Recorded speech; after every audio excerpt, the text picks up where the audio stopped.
اور ہم نے فرعون کو اپنی سب نشانیاں دکھائیں مگر وہ تکذیب اور انکار ہی کرتا رہا۔ کہنے لگا کہ موسیٰ، کیا تم ہمارے پاس اس لیے آئے ہو کہ اپنے جادو کے زور سے ہمیں ہمارے ملک سے نکال دو؟ تو ہم بھی تمہارے مقابل ایسا ہی جادو لائیں گے، تو ہمارے اور اپنے درمیان ایک وقت مقرر کر لو کہ نہ تو ہم اس کے خلاف کریں اور نہ تم، اور یہ مقابلہ ایک ہموار میدان میں ہوگا۔ موسیٰ نے کہا کہ آپ کے لیے یوم زینت کا وعدہ ہے، اور یہ کہ لوگ اس روز دن چڑھے اکٹھے ہو جائیں۔ تو فرعون لوٹ گیا اور اپنے سامان جمع کر کے پھر آیا۔ موسیٰ نے ان جادوگروں سے کہا کہ یہ تمہاری بربادی ہوگی، اللہ پر جھوٹ نہ باندھو، وہ تمہیں عذاب سے فنا کر دے گا، اور جس نے جھوٹ باندھا وہ نامراد رہا۔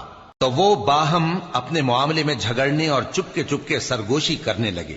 کہنے لگے یہ دونوں جادوگر ہیں، چاہتے ہیں کہ اپنے جادو کے زور سے تم کو تمہارے ملک سے نکال دیں اور